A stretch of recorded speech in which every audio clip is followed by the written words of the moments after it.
Hello and welcome to the Martial Arts Teaching Tactics Podcast. I'm Chris Kent, and I'm joining Chris Bean. Mr. Bean? Hello, sir. Today we're going to continue our discussion about lesson plans. So we've kind of already discussed a few basic tools on how to develop your lesson plan.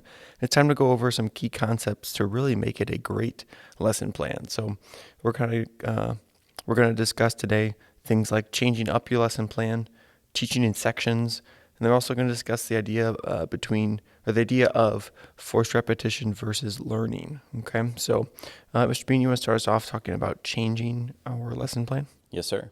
Variety and disguising the repetition is key to happy, motivated, and successful students. So changing up your lesson plan at least once a year is going to be your key to have a successful class. In the school where we teach, we run belt testings every quarter. We've talked about that a couple times already.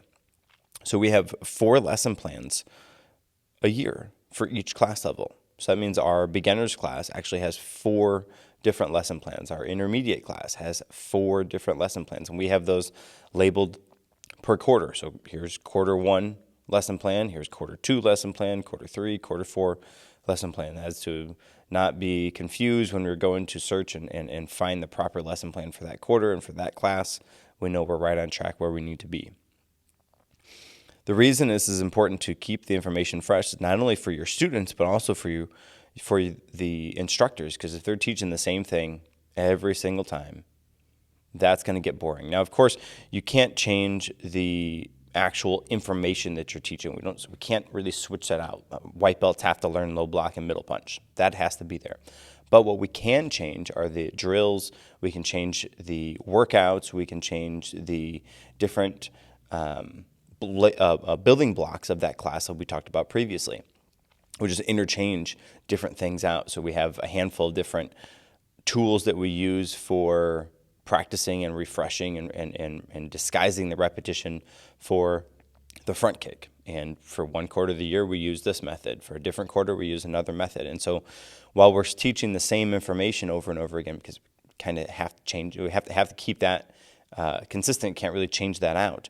What we can change is the different drills and skills that we do in class to help disguise the repetition, not only for the students, but also for the staff members as well. As we've talked about before, students and getting the students to practice at home outside of class is certainly a challenge.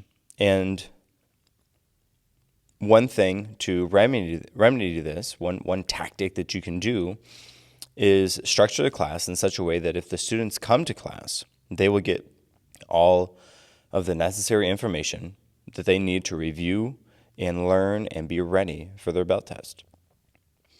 If there is that rare student that actually goes home and does those practice cards or practices on their own, they will be all the better for it. Teaching in sections. Teaching in sections is breaking up the information in such a way that both your students can learn the information and your team members, your assistant staff members can actually teach that information and know where everybody is at across the board. This is essential. Knowing how to chunk down the information so your students can understand and better know what is being taught to them in a given class is going to be key to their progress.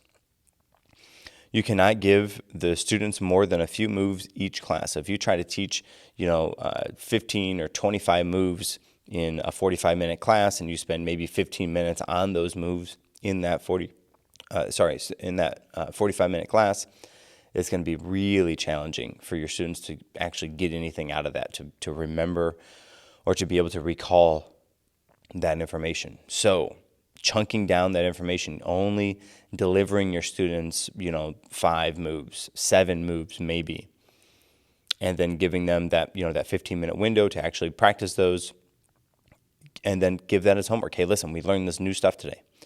Your homework is to go home and make sure you work on those, practice those. That way, next time when you come to class, we can review, or depending on your next class, we can add on the next series, the next section, the next sequence of moves so that we can continue progressing towards your belt test. Having those sections and segments notated in such a way that everybody on staff knows precisely where and what those moves are and what they look like where each section starts and ends is incredibly beneficial. So what I would recommend that you do is go through and build those sections. So let's say you have a form that has 25 moves in it. One option that you can do is section A is moves 1 through 5. Section B is 5 through 10. Section C, and so on. The somewhat challenging part about that is then you have to count, okay, is this one move, 2, 3, does that count as a move? Master Ken, I'm sure you can agree. There's and all you listeners, I'm sure as well. There's moves that we do, and especially in our forms, that are moves, but do they actually count as the move count number, or are they just a movement that we do? Is this just a progression from one move to the next move, or does this actually count as a move? So you can ask a class of students to count, hey, how many moves are in this form? Go count them, and then tell me. You'll get a range of numbers. You'll get a few that will get the right number, and maybe a couple of them. But you also will get 25 moves over or 10 moves less, because what actually counts as a move. Now, at some basic forms is really easy. This is a move. This is a move. But as you grow and advance through the ranks, those movements become less and less clear. So what we've done is section A is up to, for example, this last knife hand block. Section B is up to the last high block. Section C is up to the last middle punch. And section D is all. So what that does is that gives you the section, letter, or number, whatever, however you want to notate that. We have A, B, C, D. We have the section letter followed by the move that it stops at. And then again, section letter followed by the move that it stops at. And so we went through all of the forms that we teach here and gave each one of them a section number, a section letter, and then notated where that move stops at. So then, at a quick glance, okay, I can see section B is up to the last high block. I don't have to, in my head, count, okay, man, is that a move? Let's say it is. And then there. Okay, yep, great. Now I know where we're at. I can look at it. Oh, yep, last high block. Got it. Good to go. And then it's very clear, very easy. He can look at the same page I'm looking at, and we get the same information from it because it's not disguised. It's not arbitrary. Does he count a different number than I count? That is this a move that he doesn't count as a move, or vice versa? It doesn't matter. Last high block. Okay, he understands that. I understand. Everybody on staff understands. Boom. That's where we're at.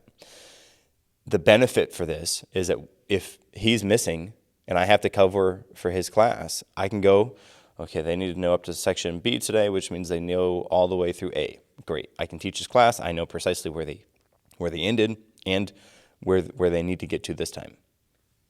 No confusion, right? That's kind of the key, the mindset for that, right? You can chug it down in however you want, but that's what we've used. And we have used the number system in the past. It works. It just is a little bit more cumbersome than having the section notated the way we have it now.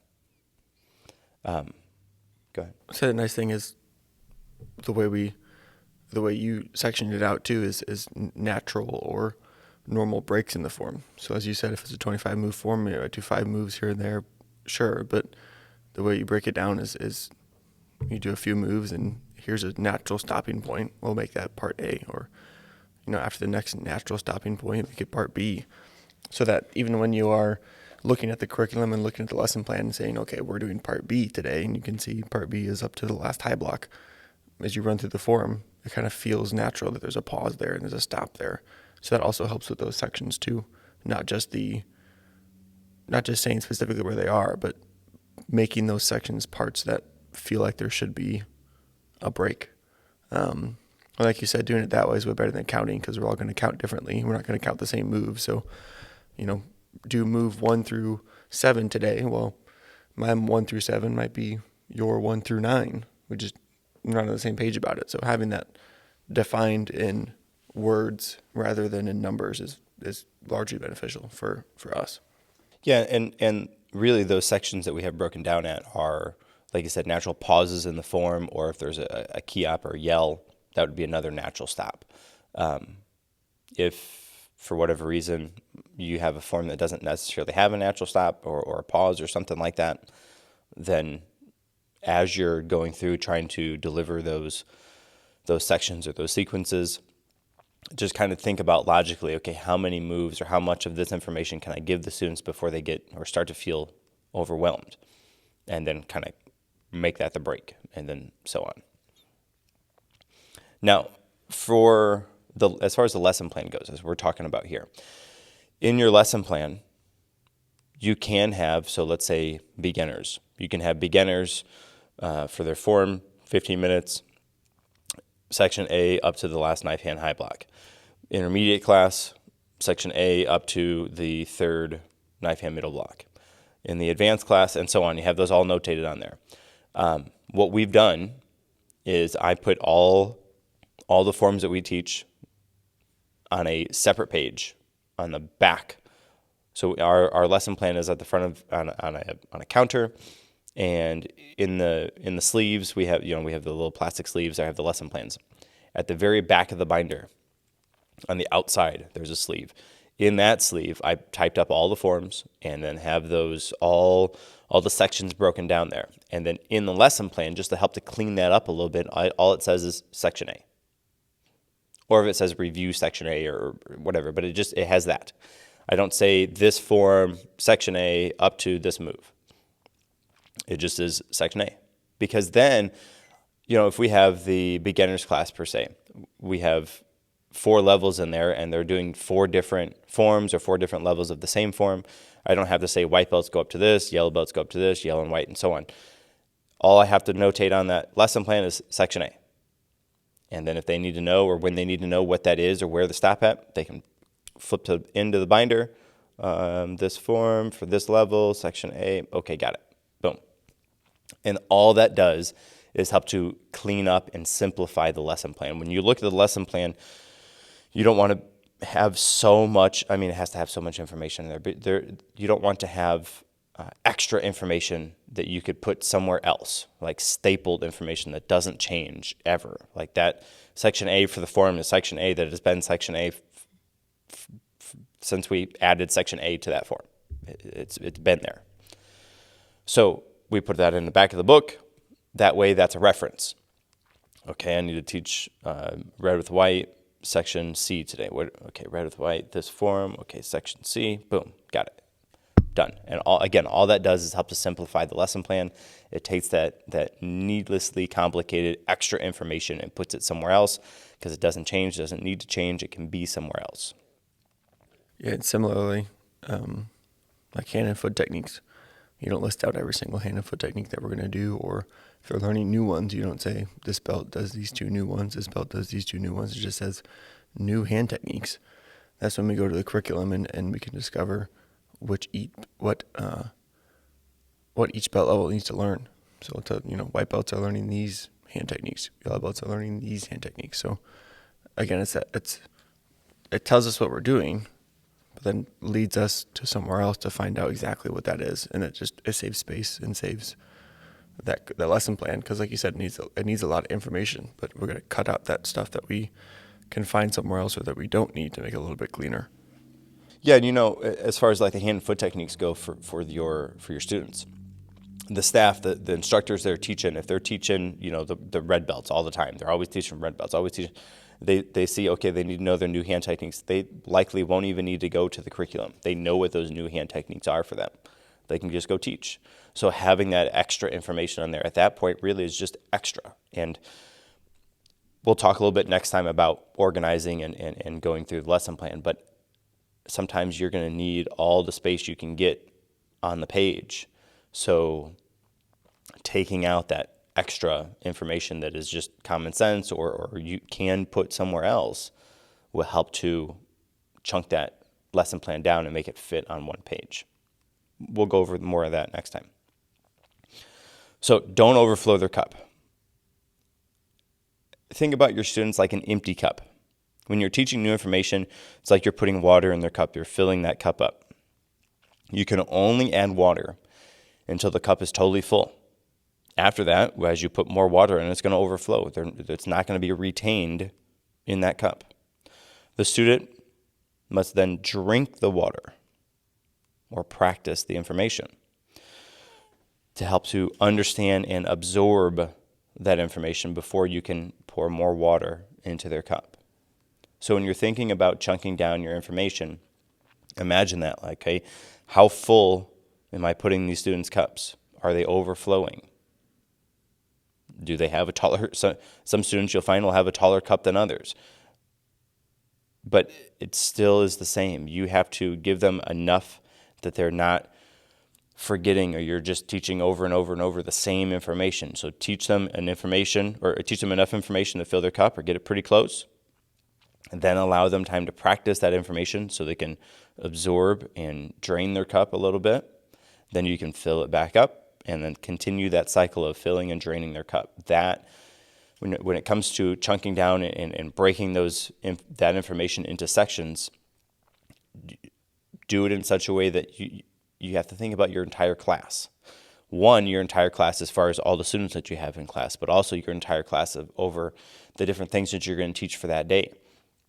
So you have self-defense that you're going to do for 10 minutes, forms you're going to do for 15 minutes, you have a kicking drill that you're going to do for 5 minutes. You have to not overload them as far as teaching too much information for, Jimmy in the corner that is not super great about going home and practice. He struggles with his moves, and maybe you have a couple Jimmys in class or a couple of those students that are like that in class.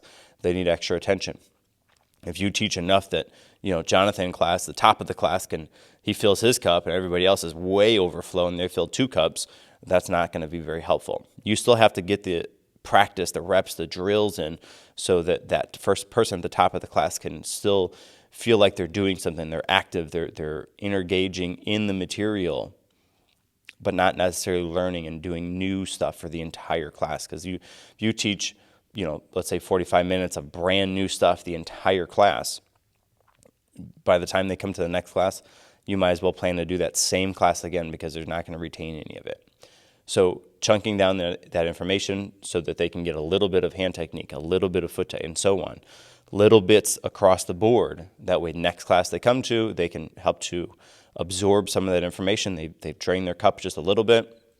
You can give them a little bit more of forms, a little bit more of hand technique, a little bit more foot, and then fill their cup up. They got time to practice it in class. They have time to practice it at home. They can drain their cup. Then you come back. It's the same process over and over again.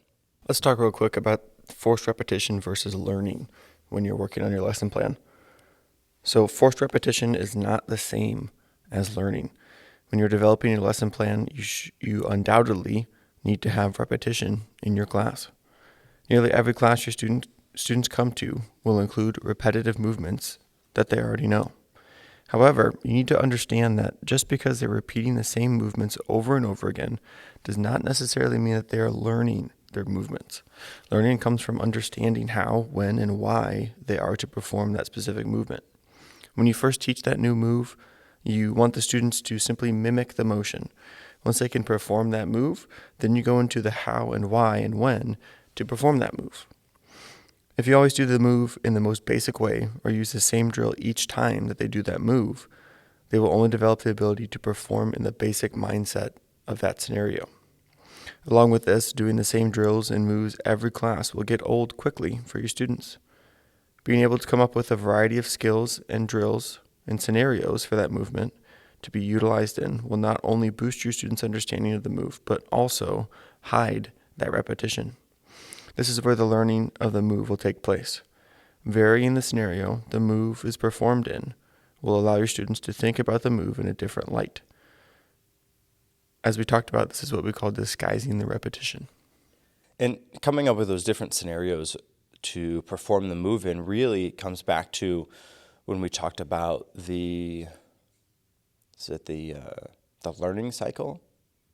Yes, sir. Yeah. So if you can remember back when we talked about the learning cycle, or if you want to go back and you can do the whole episode, but the learning cycle, we broke down the different parts of how and different ways to help those students learn the information. Well, one of them was making sure they're put under pressure.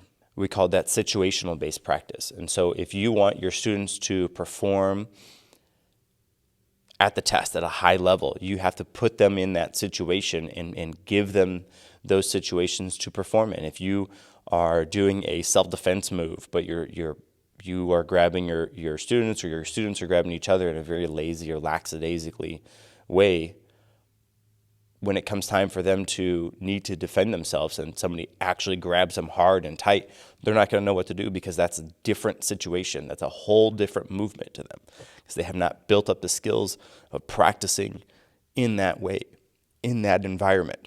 Setting up those situational based practice drills in your class will be, one, a great way to hide the repetition. Two, great building blocks that you can take and pick and put into all the different levels of your lesson plan, but also help to divide and not divide, help to change up your lesson plan. Give your lesson plan some growth, some new skills and drills that you do and that you can interchange out. But it will also allow the students to think about those moves in different situations. And doing the same move in one situation over and over and over again will lead to you being really good at doing the move in that situation. But if the situation changes, or if somebody grabs you hard, as opposed to just kind of lightly grabbing you, you're not going to know what to do. So change that up. Put them under stress. That stress and thinking about the moves from a stressful situation will help to get them to be able to do those moves in all kinds of different situations, right? So building those situational based practice drills is essential to, again, disguising the repetition, but also getting the students to learn and recall and be able to recall those moves that you're teaching with them in all kinds of different situations, right? If you are having them do a form, for example, and as they're doing the form in class, you're allowing them to get by on mediocre stances, less than average intensity, and then it comes time for testing, and they do the same form the way that they've been doing it in class every single time that you're watching them do, and you're giving them feedback. Hey, yeah, good job, right? That's right on, awesome. They get to the belt test and they do the same way, and you say, well, you didn't have very good stances, your intensity was lacking, and they're not going to understand, right? Because that's two different situations, two different scenarios. If you want them to perform with high intensity and good stance or whatever it is at the test, then you need to set up those situations for them to be able to live up to that standard in your class. Otherwise, they're not going to be able to show up to testing and do it some different way because they haven't practiced it that way. Being able to practice those moves in the situations or in different situations, in a variety of different situations, is going to be helpful for your students to think about those moves in different lights or see them in different lights, which will help them to understand and really learn and know how and when and why to perform those moves. And speaking of that too, this concept, this idea ties into the levels of understanding as well, because as we talked about, when they're first doing the move, we just lead them through the basic motion. They have the basic knowledge of what's going on. And as they continue to practice and those repetitions are reinforced, then as their understanding of the move increases, then we can kind of give them more knowledge about it. We can tell them the when, the why, the how, so on and so forth. So just at the beginning there, we're not expecting them to know everything or to be able to do the move perfectly, because they're just learning it. It's brand new for them. And we don't need to expect that at the beginning, but as they continue to practice and progress and train, then we expect more understanding, which is going to help them do the move better. So not only does the learning cycle tie into this with the situational based practice, but also the different levels of understanding and knowing how to, or how and when to introduce that new knowledge and the new facets of our different moves to help them understand it better. All right, so that's the end of this episode. Next time, we're going to dive into a little bit more of the lesson plan about how to lay it out, right? How to lay out your lesson plan for that testing cycle.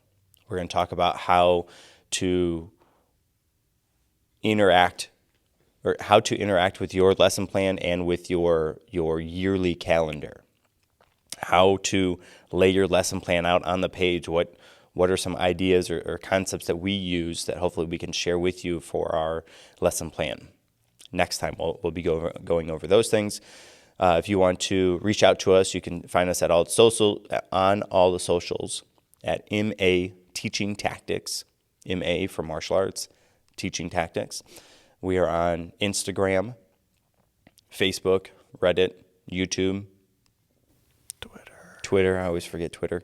So again, if you wanted to reach out to us, you can ask us any questions. You have ideas for future episodes, or you want to just say, "Hey, good job. I like what you're doing." That'd be great. Until next time, I'm Chris Bean. And I'm Chris Kent.